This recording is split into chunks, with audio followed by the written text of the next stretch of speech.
All right, so listen to this. A family goes out for ice cream and says they ended up with a $500 tip added to their bill. Well, the store owner admits they're not the only ones. Our consumer reporter Heather Sullivan here. She has a smart sense on what to do if this were to happen to you. Heather. Yeah, most credit and debit card transactions go through just fine, but errors can happen. You may not even notice them, but when they do, they can tie up your money for weeks.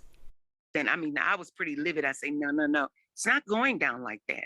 Carolyn Science says her daughter took her and her grandson to Marble Slab on Highway 6 in Sugar Land, paying with a debit card. And she showed me that bill. It was $532.50. And then it showed her with the tip of $509 as a tip for a total of $22 worth of ice cream cones. A $500 tip that she says she's had trouble getting the merchant or the bank to correct. My daughter needs her money back. She has bills that are due this weekend. She has to pay her rent. The Marble Slab store owner tells us the credit card machine has done this to other customers. So he says he posted this sign reading, quote, "When tipping, no decimal or extra zeros after. Tips are non-refundable." He says he cannot reverse the charges. The customers must contact their banks. And he says he's getting a new machine. Credit card processing errors can happen and tie up debit card funds.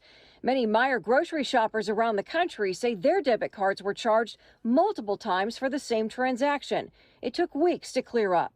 And the San Francisco Chronicle reports a woman is in a dispute over a $10,000 cab fare for a 1-mile ride.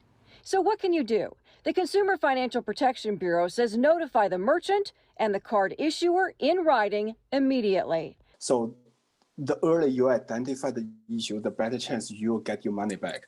Federal law limits your exposure to $50 for unauthorized transactions on credit cards, as well as debit cards if reported in 2 days. While you don't have to pay the credit charge while it's investigated, it can count against your credit limit, and the charge can be tied up in your debit account until it's resolved. Consumers can also file complaints with the CFPB. We will reach out to the company, let them know there's a consumer complaint. So we have a process in place to help consumer get the issue resolved. Always keep your receipts, check your statements, and because an error can tie up money in a debit account, you may not want to use that card for some transactions.